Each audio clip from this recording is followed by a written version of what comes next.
I heard it with my own ears. Why is she even still alive? The laugh that followed wasn't loud, just sharp enough to split something deep in me. I stood behind the wooden gate, holding a glass dish of peach cobbler still warm. My hands didn't tremble. Not yet. I didn't leave.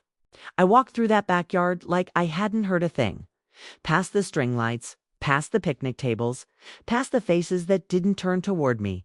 Some of them were my blood, some were strangers, but none of them smiled. Someone cleared their throat. "Oh, Mabel, we didn't know you were coming." That was Jody, my son's wife. The same voice from behind the fence. "I brought cobbler," I said. No one offered to take the dish. I found a spot at the far end of the table. The folding chair creaked under me. My back ached, but I sat up straight. The air smelled of grilled meat and citronella candles. Music played from someone's speaker. Something too loud and fast for anyone over 40. They laughed, ate, drank. I watched. Carl, my son, made a toast at one point. "To family," he said, raising a beer. And when the glasses clinketed, no one looked my way. The children, my grandchildren, ran past me 3 times. No one stopped. No one said, "Hi, Grandma." I wondered if they even recognized me without the apron or the grocery bags. I used to bring them gummy worms in Ziploc bags. Jody eventually approached. She leaned in with that tight-lipped smile she wears when cameras are around. "Did you want a plate?" I looked up at her. "I'm fine." She nodded too quickly and walked away before I could say more. I stayed until the end. I helped stack plates. I folded napkins. I wiped the sticky table with a damp paper towel while the others started moving indoors. Then I picked up my empty glass dish, still warm from the afternoon sun, and I left. Not in anger, not in sorrow, but with a decision. The next morning, I made coffee in my smallest pot. Just 1 cup. I sat at the table by the window, the same table where Carl used to do his homework. Legs too long for the chair. Back then, he needed me. Now, he just tolerated me barely. I didn't speak to anyone that Sunday. The cobbler dish was clean, dry, and put away. I left the house once to bring in the mail, but I didn't open the envelopes. I wasn't ready to see his name on the electricity bill again. That house, their house, was mine once. The down payment at least. $40,000 from my retirement account back when I believed in second chances and family investments. "Just to help you get started," I'd said. No strings apparently. No place at the table either. The paperwork was still in my filing cabinet. I'd never needed to look at it before. But now I wanted to see. Not the numbers. I knew the numbers, but the names. Whose name was on what? Who truly owned what I'd given? I pulled out the folder labeled Carl House. Inside, I found the purchase agreement, the deed. The signed letter I'd written, gifting the money with no expectation of repayment. "Because you're my son," I had written. It hurt to read that line. More than I expected. That evening, I called a woman named Lena. She's not a friend, not exactly, but she's sharp. Used to work in probate. We met at Bridge years ago and stayed in occasional contact. I told her I had questions about property, gifts, and estate documents. She didn't ask why. She just said, "Come by tomorrow." Bring everything. I slept well that night. No pills, no pacing. Not peace exactly, but a kind of alignment. In the morning, I dressed carefully, ironed slacks, real shoes, the good coat, even though it was too warm for it. When you're about to change the shape of your life, you wear something with buttons. Lena's house smelled like lemon cleaner and peppermint tea. She looked at the folder, skimmed the documents, and gave a small grunt. No written expectations, no shared title. "It's theirs now. You gifted it." "I know," I said, "but that doesn't mean you're powerless." She told me what could still be done about accounts. Wills, powers of attorney. "You can't take the house back," she said, "but you can make sure they don't get anything else." That was enough. She gave me a checklist. I folded it in half and put it in my purse. That evening, I sat back at the kitchen table. No music, no television, just the silence I used to hate, but now welcomed. I took a blank sheet of paper and wrote a name at the top. Carl, Then I drew a single line through it. On Wednesday, I baked a pie I didn't intend to share. Blueberry with a little lemon zest. I used the good crust recipe, the one I used to reserve for birthdays and Thanksgivings. This time it was just for me. No reason, no occasion. Just because I still could. I sat on the porch while it cooled, my knees covered with the old Afghan Doris gave me before she passed. The street was quiet, few kids on bikes, someone mowing a lawn 2 houses down. It was the kind of afternoon where nothing big happened unless you were watching closely. Around for a car I recognized pulled into the driveway across the street. Jod's sister, Michelle, stepping out with a tote full of groceries and a bottle of wine. She knocked once and went inside without waiting, comfortable, certain of her place. I hadn't been invited to that house in nearly 4 months, not since Ruby's birthday. Even then, they sat me near the trash bin. So, you won't be too close to the music. Mom, I remember Carl saying that like it was thoughtful. Ruby hadn't opened my gift until after I left. A picture book hand-stitched. I'd written a little note inside the cover to Ruby with all the love a grandma can fit on a page. She never mentioned it. I'd seen them twice since at the grocery store once. Carl in a rush. Jody pretending not to notice me in the produce aisle. Another time at the library where Ruby walked right past me. No smile. Just a glance like I was a substitute teacher or a neighbor she couldn't quite place. And still I'd kept a drawer in my hallway with stickers, tiny notebooks, little treasures for the children just in case. For years I filled it faithfully. That day I emptied it. Every last thing went into a paper bag. I set it by the curb with the other recycling. I watched the bag sit there for hours, untouched, just like me. That evening I got a message from Carl. Hey, Jad says she might have hurt your feelings on Sunday. Didn't mean anything by it. She was just tired. You know how family events can be? I read it twice. Then I deleted it. Not replied, deleted. I wouldn't archive his explanations like museum pieces anymore. I'd done that too long. Stored excuses like mementos. Wrapped them in the soft padding of he didn't mean it or she's just under stress. No more. At 7, someone knocked. For a second, I thought maybe, but it was Kay from next door bringing a container of lentil soup and asking if I'd seen her cat. I hadn't, but I invited her in. We sat at the kitchen table and split the pie. She didn't ask about Carl, didn't ask why my eyes looked heavier than usual. She just said the pie was so good it made her knees hum. We laughed. I needed that laugh more than I realized. Later, after she left, I picked up a photo from the shelf in the hallway. Me and Carl, 1987, he was 8, missing a front tooth, smiling like I was the whole world. I looked at that boy and whispered, I miss you. Not the man, the boy. I turned the photo face down. Then I opened my desk drawer and removed the envelope labeled legal in it. My will, my medical directives, the durable power of attorney Carl had signed on for 3 years ago when I had the fall. The one he never followed up on, never asked about. I held that document in my lap a long time. Tomorrow, I'd go back to Lena. But that night, sat still in the dark and said goodbye to a version of my family that only existed in my memory. Lena's office was quiet the next morning, a soft sort of quiet. The kind that wraps around you like a thick scarf. Her desk was lined with neatly stacked files, a mug that said, I read contracts for fun, and a glass jar of peppermints no one ever seemed to touch. I want to start with the power of attorney, I said, placing the document in front of her. Revoke it today. She looked at me over the rim of her glasses. Are you sure, Mabel? That's a big shift. I'm sure. She didn't ask why, just nodded and slid the paper toward her side of the desk. We'll file the revocation today. I'll notarize it. You'll need to sign a few things, but I'll make it easy. I sat back as she printed the forms. My heart didn't race. I wasn't trembling. This wasn't revenge. This was repair. I also want to adjust the will, I said. Remove Carl as executive. Remove him completely. That gave her pause. You want to cut him out entirely? I nodded. He has a house, a job, a family. He doesn't need what I've saved. He's already made clear what he values. She didn't argue, just opened a clean template and began typing. Who should take his place? I'm not sure yet, I admitted, but I'll find someone. A professional, maybe. Someone who doesn't look through me like I'm a loose end. She made a note. And the house. The house goes to no one in the family, I said. Sell it. The proceeds should go to a cause that matters.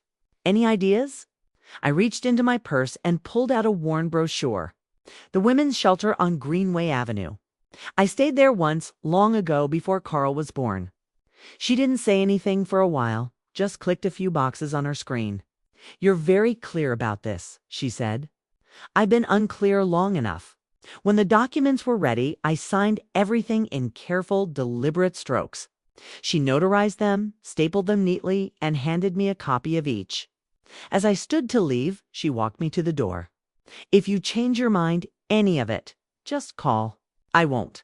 The air outside felt sharper than before. The sun was out, but it didn't matter. Some days you carry your own weather. I pulled my coat tighter and walked slowly back to my car. At home, the phone was blinking. 1.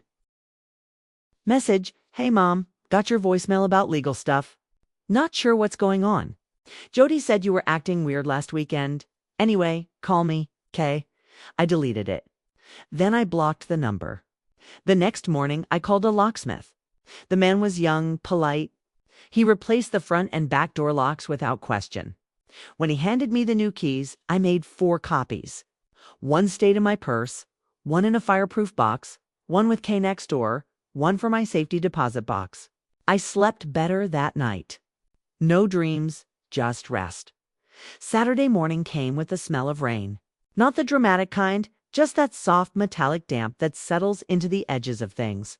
I pulled on my boots and went outside anyway. The garden hadn't been touched in weeks, and the marigolds were leaning like tired shoulders. I clipped them back slowly, methodically. The shears in my hand felt like control. At noon, I drove to First Mutual Credit Union. The branch was quieter than I remembered. No long lines, just the low hum of printers and the polite chatter of customer service voices. I asked for a manager. A woman named Trina came out, brisk but kind, and led me to her glass-walled office. I'd like to review all authorized users on my accounts, I said. She pulled up the screen. You have 1 cosigner and 1 authorized cardholder listed. Carl J. Hemsworth. That your son? Used to be. She hesitated. Would you like to remove him? I'd like to erase him. Her fingers paused above the keyboard. Completely. Yes. Remove the access, cancel the card, reissue everything in my name only. And I'd like to set new security questions, change the online login, and lock the account until I come in personally. She nodded and began typing. While she worked, I stared at the plant on her desk. A thos, its leaves glossy and heart-shaped, trailing gently toward the floor. I used to have one just like it in Carl's nursery. He once tried to eat the dirt. I'd laughed so hard I nearly dropped the diaper bag. Trina printed out the changes and slid the papers to me. If you'd like to set up alerts or create a trust, we can help with that too. Not yet, I said. I'm still building the next version of my life. She smiled like she understood more than she said. When I left the bank, I didn't feel triumphant. I felt clean. At home, I went to the hall closet, the one with the photo boxes, the holiday tablecloths, and the quilt I never finished. I took out the fireproof lockbox and opened it. Inside were my most important documents: the deed to the house, birth certificates, insurance policies. I removed Carl's birth certificate, not to destroy it, just to separate it. I placed it in a folder labeled History and stored it in a drawer away from everything else. That night, I opened my address book. It still had tabs from the 90s, little plastic dividers that had yellowed over time. I flipped to see and stared at the names. Carl and Jody, Ruby and Trent. I took out a pen and drew a single line through each one. Then I flipped to L and wrote a new name. Lena Moore, attorney, trust and estate. I slept with the windows open that night, the rain making soft percussion on the roof. No nightmares, just a quiet, steady knowing. Sunday, Kay came by again, this time with banana muffins. We sat in the kitchen and talked about the stray cat that had taken up residence under her porch. We named it Vernon for no good reason. She stayed until just after lunch. After she left, I picked up the Sunday paper and read it cover to cover. I underlined a listing for a small apartment in a quiet complex on the edge of town. 2 rooms, ground floor, washer and dryer included. Just enough. I clipped it out and set it on the fridge. Not for now, but for soon. I wasn't running. I was preparing because the next time someone asked, why is she even still alive? I wanted the answer to be clear to reclaim everything I gave away too cheaply. On Monday, I called the real estate attorney Lena recommended, a man named Charles Lindell. His voice was steady, low, the kind you trust before you even meet the eyes behind it. I told him I wanted to talk about title changes and property transfers. He gave me an appointment for Thursday. In the meantime, I gathered everything, the deed to the house, the property tax records, the repair invoices I'd kept for 20 years, new roof, new plumbing, the furnace that Carl had said wasn't worth the investment, but I'd paid for anyway. Every receipt was a thread in the story they wanted to forget. I made neat copies. I labeled folders. When I was finished, my dining table looked like the war room of a woman no one had expected to resist. That night, the phone rang again. Blocked number. I let it go to voicemail. A moment later, the machine picked up. Mabel, it's Jody. Look, we really don't understand what's going on. Carl's been trying to call. Ruby's been asking about you. We're all worried. Please call us back. I turned off the machine. The lies sat in the air like old perfume. Ruby hadn't said a word to me in weeks, not even on my birthday, which came and went with nothing but a Facebook notification from Jody that said, "Hope you're having a great one," beneath a photo of their dog. It was the same birthday where I sat in my kitchen alone and made myself a single cupcake just to mark the day. They weren't worried. They were unsettled. And there's a difference. On Thursday, I put on my navy cardigan, the one with the mother-of-pearl buttons that still shined when I held them up to the light. I arrived at Charles Lindell's office 20 minutes early. His receptionist offered me coffee. I declined. My hands didn't need caffeine that day. Charles was kind in a quiet, intelligent way, the kind of man who listens more than he speaks. I liked him immediately. I want the house to be in a trust, I said once we were seated. No one in my family has access. Not now, not later. He nodded. A living trust is straightforward. You'll be the trustee and the beneficiary for now. When you pass, it can go wherever you choose. I want it sold, everything liquidated. The proceeds go to the Greenway Women's Shelter in full. He raised an eyebrow.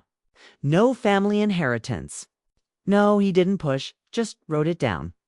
I also want to remove Carl from any and all documents where he might be listed as a beneficiary. Bank accounts, counts, healthcare proxies, all of it. I'll prepare the documents. He said we can notarize them in-house. You'll need to update your will to reflect these changes too. I've already started that with my estate lawyer. He smiled, a small curl at the corner of his mouth.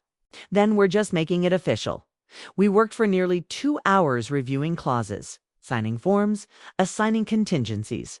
He explained everything with patience and precision. When we were done, he handed me a slim binder. "This is your trust packet," he said. "Keep it safe. Everything else we'll file this week." I thanked him and left the office with a strange sense of solidity. Like my spine had real weight again. On the way home, I stopped by the bakery on Main Street. I hadn't been in years. The girl behind the counter was new. She called me ma'am and gave me a free cookie for being lovely. I bought a lemon tart and ate it in the car. The sunlight warm on my knees through the windshield. At home, I sat in the quiet and reread the trust documents. My name, my signature, my terms, no loopholes, no weak spots. For the first time in months, maybe years, I didn't feel like someone waiting to be chosen. I had chosen myself. Later that evening, just as the sky began to turn, Kay's car pulled into my driveway. Carl, he stepped out slowly, like he wasn't sure if he'd be welcomed. I didn't open the door. He knocked once, then again. Finally, he called through the door. "Mom, please. I don't know what's happening." I sat on the couch, hands in my lap. "You've changed the locks." You blocked my number. I just want to talk. He sounded less angry than uncertain. It's like someone trying to find the map after realizing he's no longer holding the pen. Just tell me what's going on. I didn't answer. After a while, he left. I waited 10 minutes before I stood. I watched him from the window as he backed out slowly, his face tired behind the wheel. Then I sat back down and poured myself a cup of tea. Sugar, no milk. My mother always said if they don't hear you softly, they'll hear the silence louder. The front yard hadn't looked this tidy in years. On Friday, I trimmed the hedges, swept the porch, even replaced the cracked bulb above the door. Not because anyone was coming, because I was leaving eventually, and I wanted the house to know I hadn't stopped caring. It wasn't the house's fault. I'd lived in it for 43 years. Moved in when Carl was 5. Back when his favorite thing was to line up his toy dinosaurs along the windowsill and name them like classmates. This one's Rebecca and this one's Mrs. Fulton. It had been my dream house once. 3 bedrooms, a wide front window, a narrow little attic I turned into a sewing room.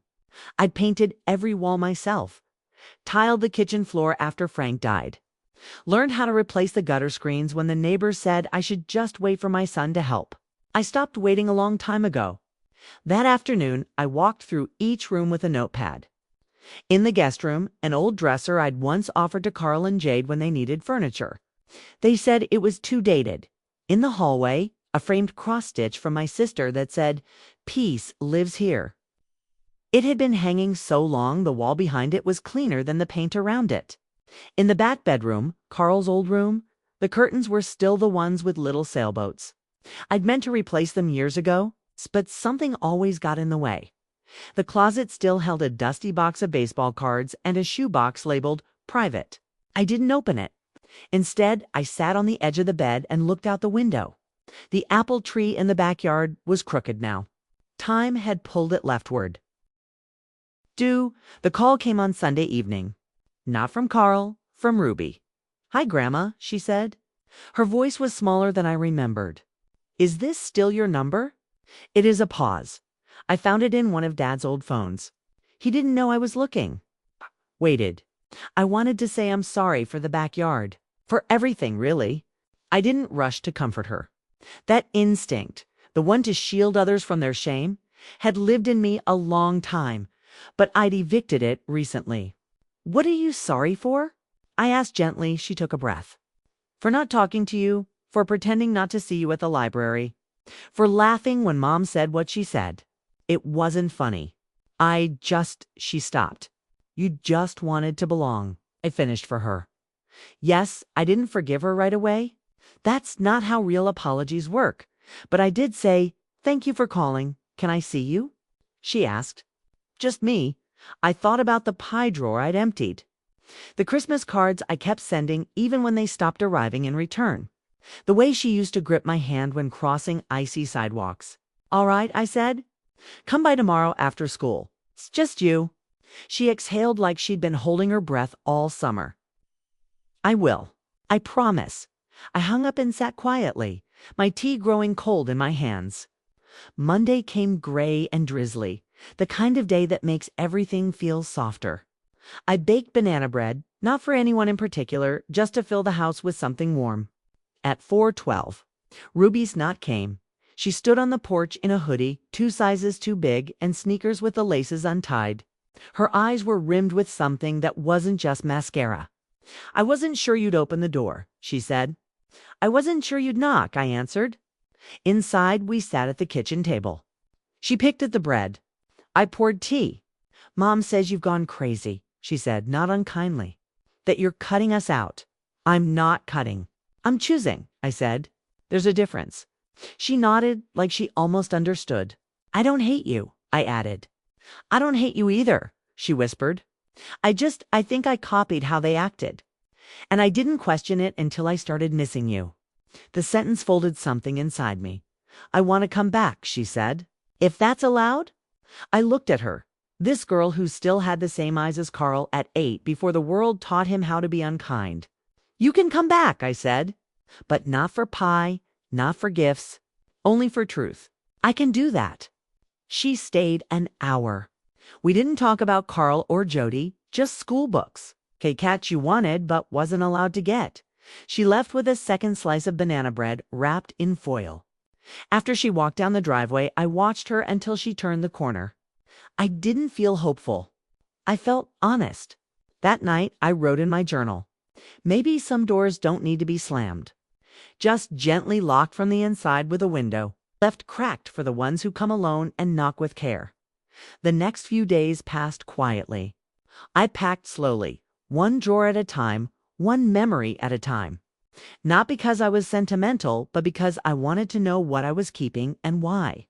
If something didn't make me feel stronger, it didn't come with me.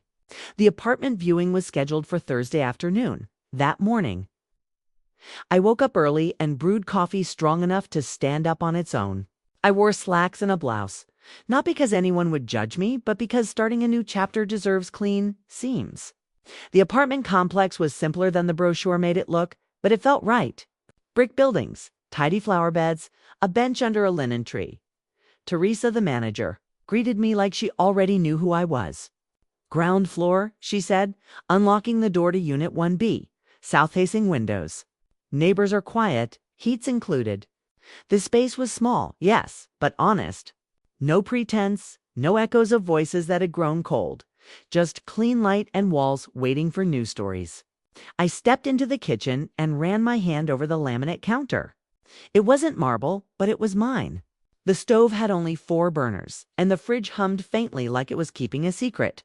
I liked it. "I'll take it," I said. Teresa blinked. "You don't want to think about it." One already had. By that evening, the paperwork was signed. I put down the deposit and scheduled my move-in for the first of the month. 3 weeks, enough time to leave with care, not haste. That night, I sat in the living room among half-filled boxes and wrote out a new address book card. Mabel Hemsworth, 128, Willowview, Apt 1B. No, forwarding for Carl. I smiled as I tucked it into my drawer. 2 days later, Carl showed up again. He didn't knock right away. I heard his car before I saw it. The engine idled for a while out front as if he was rehearsing something behind the wheel. When he finally stepped onto the porch, I met him at the door. I didn't open it. "You blocked me," he said, not angry, just confused. "You've changed everything." "Yes, why?" I didn't speak right away. I looked at his face, older than I remembered. Or maybe I just stopped seeing him clearly years ago. I heard what Jod said. I told him in the backyard and I heard you laugh. He shifted. "I didn't mean it. You know how she is. She talks out of turn. It was a joke." "No, Carl, a joke has to have a punchline." That was just cruelty wrapped in silence. "I didn't know you were there," he muttered. "That's exactly the problem." He blinked. "So that's it. You're erasing me over one bad afternoon." I wanted to laugh. One afternoon? The afternoon was just the final straw in a stack built over years. Years of being sidelined, pied, ignored, tolerated. A life where I was convenient but never considered. "I'm not erasing you," I said. "I'm just finally choosing myself." He frowned. "Ruby said you're letting her visit. So she gets a pass." "No, she asked to come back." "You waited until your name started vanishing from documents." His face tightened. "This is about money." "No, this is about dignity." He looked past me into the hallway. Maybe he expected to see the old side table with his school photos still framed. Or the basket of holiday cards I used to keep. But the hallway was clean, clear. "I'll always be your son," he said. "And I'll always be the woman who gave you more than she should have." I stepped back and closed the door. Not slammed, just shut. Through the window, I saw him linger a moment longer, then leave. That night, I didn't feel triumphant. I cried for 7 minutes. I timed it. I let myself feel the break, not because I regretted it, but because endings deserve respect. Then I made tea, folded one more box, and placed it by the door, marked Keep. The kitchen table held only what mattered now. 1 teacup, a lamp, a shallow bowl of oranges. Everything else had been packed or donated. I didn't need much anymore. Just what fit inside one small life. On Sunday afternoon, I hosted tea for the first time in years. Not for birthdays or holidays, just for warmth. Marka came first with her limp and her bag of crossword books. Then Ida in her fur-trimmed coat, even though it was 52 degrees. Then Nora, my old friend from the church choir, who still wore a perfume that smelled like early spring and old envelopes. They didn't bring food, though. Each had offered. I told them it wasn't about that. I baked a single spice cake. Nothing fancy, just enough to slice once each with one wedge left over. We sat by the windows, the afternoon light soft and pale. I poured tea in my chipped china. The blue set that survived 2 moves and 1 accidental drop in '94. No one asked about Carl or Ruby or the house. Instead, we talked about shoulder pain and grocery prices. Ida told a story about a bus driver who waited 2 extra minutes while she fumbled with her change. Marcia said her niece got engaged to a boy who wore socks with cartoon whales on them. Nora brought up the library's poetry group and asked if we wanted to join. It was the most comfort I'd felt in years at one point. The conversation dipped the way it always does when women over 70 drink warm things together. The room quieted, not from awkwardness, but from fullness. And I said it. I'm moving. 3 sets of eyebrows lifted, but no one interrupted. I found a small place across town. I'll be gone by the end of the month. Ida leaned forward. Does your son know? He doesn't need to. Marcia nodded as if that was all the explanation required. They stayed another hour, helped wash cups, wrapped the extra slice of cake in foil, said they'd call soon. When they left, the house was still, but not empty. I walked through each room again. Time not as a farewell, but as a blessing. In the hallway, I stopped by the shelf where I used to keep framed photos of Carl's family. Weddings, birthdays, first days of school. I'd already packed most of them away, unsure if I'd want to hang them again. Except one remained a picture of me and Frank. Taken by a neighbor when we'd finished painting the front porch, we're both covered in splatters, holding brushes like trophies. He's laughing. I'm squinting into the sun. I took the photo and wrapped it in a kitchen towel. It went into the box labeled Essentials. Later that night, I opened my journal and wrote, 3 women drank tea in my kitchen today. No one interrupted. No one explained. No one corrected. We just existed together. That entry meant more than all the Christmas newsletters I used to write. Filled with pretend happiness and obligatory gratitude. The next morning, I woke to a voicemail from Jody. Short, cold. I heard you spoke to Ruby and Carl says you've been hostile. If this is your way of getting attention, it's really sad. I played it once, then deleted it. Hostile. That's what they called a woman who finally spoke up. That's what they called silence when it no longer served them. I opened the back door and stepped into the yard. The air smelled of wet leaves and the faint sweetness of old grass. I walked barefoot through the patch of lawn I'd mowed myself for decades. At the far corner where the garden used to be. The dirt was still dark. I knelt slowly, ignoring the ache in my knees, and dug my fingers into the soil. I planted 3 marigold seeds from an old paper packet I'd found while packing. Just 3, not to bloom, but to mark something. The doorbell rang at 10:42 a.m. sharp on Wednesday. I knew it wasn't the postman. He came at noon, give or take. And it wasn't Kay who knocked, like she was always halfway apologizing. No. This knock was practiced. Polite when I opened the door. Jody was standing there in heels too high for the weather and a coat the color of wet bone. Her lipstick was perfect, but her eyes were tight. Mabel, she said like she was reading the word off a clipboard. Jody, she didn't ask to come in. She stepped past me like she still lived in the narrative where that was allowed. I closed the door behind her. Slowly, deliberately, she stood in the middle of my living room like someone preparing to deliver a pitch. Her hands clasped too tightly in front of her purse. This is getting out of hand, she began. You've blocked Carl. You've changed your accounts. Ruby is sneaking around to call you. And now I hear you're moving. All true, I said calmly. She blinked, thrown for a moment by the lack of resistance. We're your family, she said, putting weight on the word like it was an anchor. You can't just erase us because of a bad day. I've studied her. The way she wore confrontation, like jewelry, displayed, not felt. It wasn't one bad day, I said.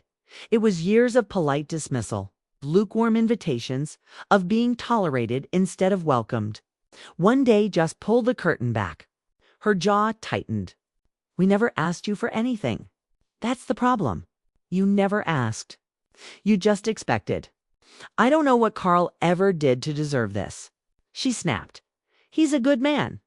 Good men don't laugh when someone wonders why their mother is still alive. I replied, my voice steady. She took a step closer. You think you're punishing him? You're punishing Ruby. She's confused, hurt, and you're using her to prove some kind of point. That made me pause. Not because she was right, but because of how easily guilt still knew my name. I took a breath. Ruby came to me alone. She's 16. She knows what a closed door feels like. Jody scoffed. You've always made things dramatic. No, I've always made things possible, I said.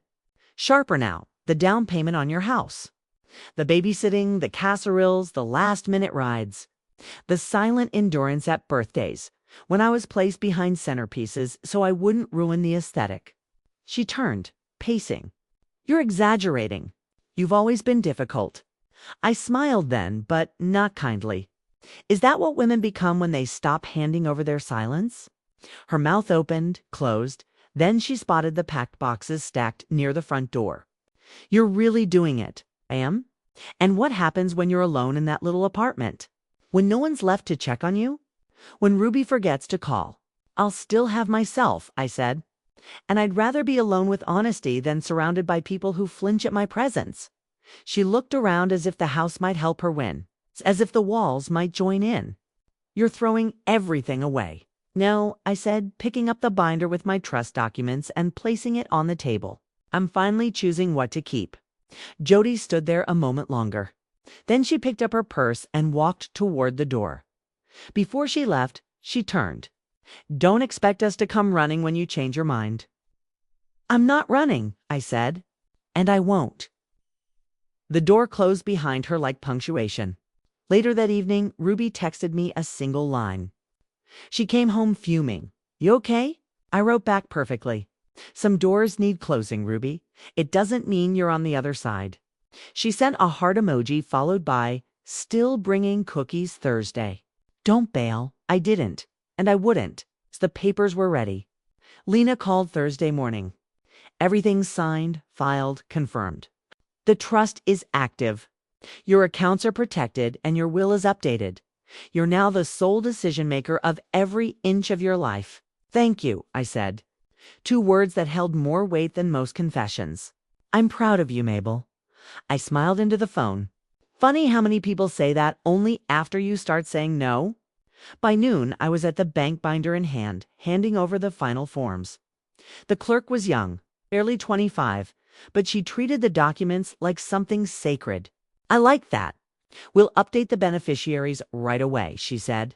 And this authorizes removal of your son from all shared access. It does. She nodded with the kind of calm efficiency I once mistook for coldness. Now I understood. She was simply prepared like me. Afterward, I walked 2 blocks to the post office and picked up a key for a new P box. When they asked for a forwarding address, I declined. Anyone who truly needed to find me already knew where I was. Back at home, the afternoon light was soft through the curtains. I brewed a fresh cup of tea and pulled out the last envelope. My medical directive. A copy for my new doctor, another for the safe box. It felt like sewing the final thread in a dress I'd been mending for years. At 3:30, Ruby arrived. She brought chocolate chip cookies in a plastic container and a magazine with a quiz on what type of flower are you. We sat on the porch eating cookies and circling answers in pencil. I was apparently a lilac, quiet, observant, easily underestimated. Ruby was a marigold, resilient and hard to root out. She read aloud, grinning. That checks. When the cookies were gone, we just sat. She swung her legs lightly under the bench. Dad says you're turning your back on family. I didn't respond right away. He's hurt, she added softer. Not that it excuses anything, but it's all he talks about. Then he's finally talking about something that matters, I said. She looked down at her lap. I miss the old you. No, I said. You miss the version of me who let herself be erased quietly. That wasn't me. That was survival. She nodded. I get that now. We sat for a while longer. Then she pulled out a folded piece of paper. It's just a sketch, she said, suddenly shy. I made it last night. I don't know if it's any good. I unfolded it. A pencil drawing, rough but clear. A woman seated in a chair, her back straight, eyes forward. In front of her, a chessboard. On her side, just to pieces. On the other, a full set. But her pieces were in winning positions. She's not done, Ruby said. She's just starting to play her game. I didn't speak. I couldn't. I reached out and squeezed her hand. Can I hang it in the new apartment? I asked. She lit up. Really, really. As the sky turned peach behind the rooftops, she stood to leave. I know this doesn't fix everything, she said, but I want to be around if you'll have me. I will, I said, but only as you are. No pretending. She grinned. Marolds don't pretend. After she left, I sat alone for a long time. The drawing in my lap, the house quiet around me, all the paperwork signed, all the decisions made. No more permissions to seek, no more hoping for invitations that came too late or too shallow. It was done not bitterly, but firmly. Tomorrow I would begin packing the final boxes. And after that, something better than hope. Space. Moving day arrived quiet without ceremony. I woke before dawn, made coffee in the same chipped mug I'd used for over 20 years, and stood in the kitchen one last time barefoot, the linoleum cool under my soles. The light hadn't yet reached the windows, but I didn't need it. I knew every inch of this house in the dark. The movers came at 9 more sharp. 2 young men, polite, fast, a little surprised by how few boxes I had. I'd labeled everything clearly. Kitchen, keep, closet, donate, bedroom memories, and one marked do not open yet. They didn't ask questions. By noon, the house was nearly empty. The walls looked tired, like they were exhaling. I walked through each room slowly, my fingers grazing surfaces one last time, not to cling, but to thank. In the hallway, I paused where Carl's height marks used to be, long, painted over. I could still feel the indentations if I pressed lightly enough. 5 years old. 7, 11, a lifetime of inches that couldn't be undone. I didn't cry. I placed a small envelope in the top drawer of the empty hallway table. It held one key and a note that simply read, "This house taught me everything. Thank you." Then I locked the front door behind me and didn't look back. The apartment smelled like fresh paint and new beginnings. The movers placed the boxes exactly where I asked. I tipped them too much. I didn't care. Teresa from the office brought me a welcome packet and a small plant. "Something green," she said.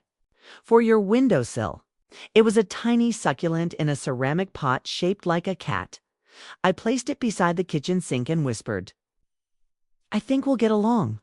The first thing I unpacked was the kettle. The second, Ruby's drawing. I hung it near the window where the light caught it softly, the pencil lines glowing like they were freshly drawn. That night, I made toast and ate on the balcony, wrapped in a blanket. No noise, just wind and the occasional hum of someone else's television through the wall. I didn't feel lost. I felt spacious.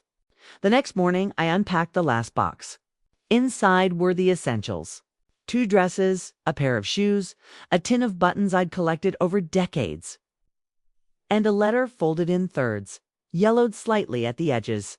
Frank's handwriting, the letter he'd written me before his surgery. It's the one he didn't survive. If something goes wrong, don't fold in. Stay open, stay warm. Live with your hands unclenched. You have more strength than you know. I placed it in the same drawer where I kept my will. That afternoon, I baked for the first time in the new oven. Banana bread. Again, by now more ritual than recipe, as it baked. The whole apartment filled with a smell so familiar. I closed my eyes and smiled. At 4, Ruby arrived with her school bag and a fresh bruise on her cheek. Nothing serious, Just the mark of a volleyball during gym, she explained. I brought jam, she said, holding up a small jar. Fig and something. I thought it sounded like you. We sat at the little table by the window, 2 pieces of warm bread between us. She spread the jam thick and slow, then looked up. Is this what peace feels like? Not all of it, I said. But a corner of it, yes. She ate with both hands like she used to when she was small, crumbs trailing across the napkin. She told me about a boy in her class who'd drawn a beard on his mask and got sent to the principal's office. About her English teacher who said, 34 times during one lecture. About how Jad was furious with me for turning down a birthday invitation. She said you were making a spectacle of yourself. I'm not making anything. I said I'm simply not showing up where I'm not wanted. I told her I wanted to come anyway. And she said she couldn't stop me, but she wouldn't drive me. You walked. No, I borrowed Grandpa's bike. It's in bad shape, but it got me here.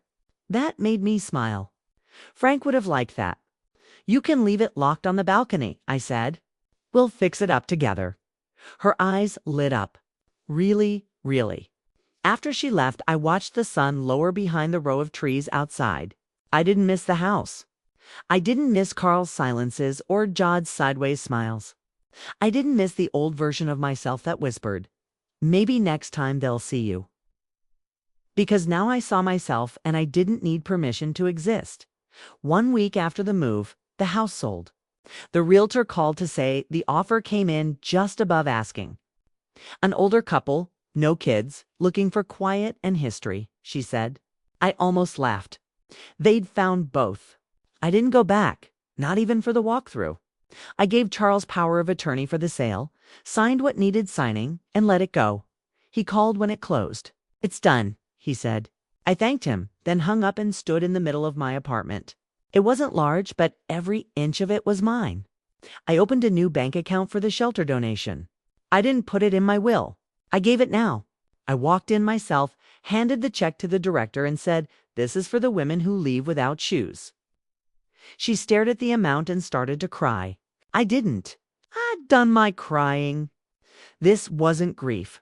This was intention. That night, I made soup. Not for anyone, not for an occasion, just because I liked the way leeks softened in butter. The radio played quietly in the background. Some jazz station with no ads. Just saxophones and soft rhythms that didn't ask for applause. I ate in my robe standing by the stove. No table setting, no explanations, just hunger met. At around 8:30, my buzzer rang. I didn't expect anyone. When I answered, I heard Ruby's voice. Can I come up? Course. She was carrying a shoebox and wore an oversized sweatshirt with sleeves pulled over her hands. What's in the box? Stuff I'm not ready to keep at home, she said. Inside a notebook, a phone charger, a necklace that wasn't Jod's taste. A photo of her and me at the zoo when she was 5. She had chocolate on her face. I'd forgotten that day. She hadn't. I don't want to live there when I'm older, she said, suddenly sitting cross-legged on the floor. With them? I mean, you won't have to, I said. You get to choose, even if they hate me for it. Especially then, she nodded, thoughtful. Do you think people can change?